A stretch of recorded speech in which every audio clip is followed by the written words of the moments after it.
Students, now let's learn about the third Anglo-Mysore War. So in the first Anglo-Mysore War, we saw how Hyder Ali fought bravely and witnessed a lot of success, and peace was made by the Treaty of Madras. In the second Anglo-Mysore War, we saw Hyder Ali died, Tipu Sultan took over, peace was made by Treaty of Mangalore. Now let's look at what is the background. Why did a third Anglo-Mysore War have to take place? So the reason was the politics of Travancore. So the king of Travancore built Fort Kochi with the help of British. But whose enemy is the British? The Mysore kingdom's enemy. And Travancore king Justin built a fort, but they also did some other things.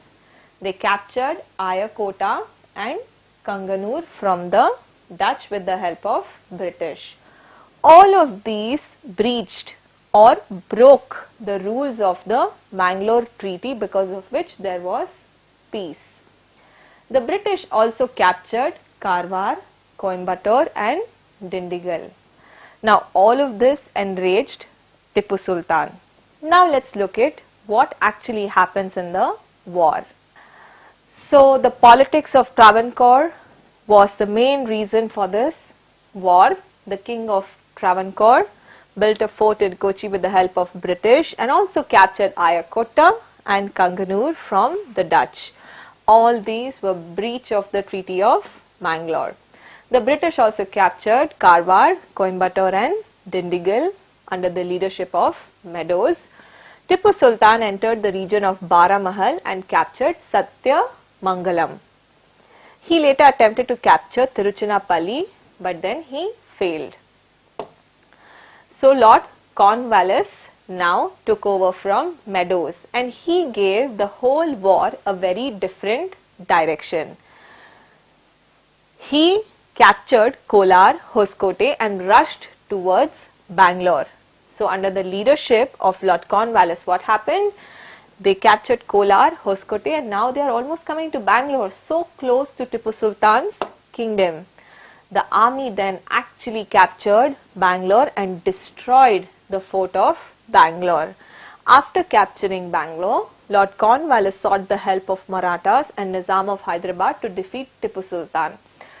So imagine Marathas, the Nizam of Hyderabad, all of whom who had signed the subsidiary alliance are now giving the support to the British to defeat whom?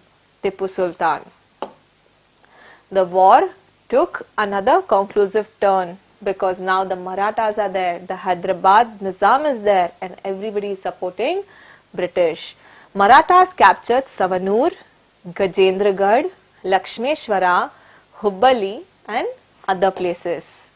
The combined army is now coming towards Srirangpatna by capturing fort after fort in 1792. The fort was destroyed during night. Disturbed by these developments, Tipu Sultan wanted to enter into a peace agreement and avoid further war with the British. He had no other choice. It was inevitable. Inevitable means he didn't have any choice that was left with him. He signed the Treaty of Srirangapatnam in 1792, which was not favorable. This treaty put a lot of humiliating conditions on Tipu Sultan. What were they? Tipu was forced to part with half of his kingdom, was forced to pay 3 crore rupees as war damage. Imagine students, 3 crores in that time. And he had to pledge 2 of his children as a guarantee against the payment. He had to give 2 of his children as prisoners to the British. He was also forced to release the prisoners of war. And when he agreed to all of these humiliating conditions, the British finally withdrew. So students, very important, what was the causes of the Third Anglo-Mysore War? What happened in the course?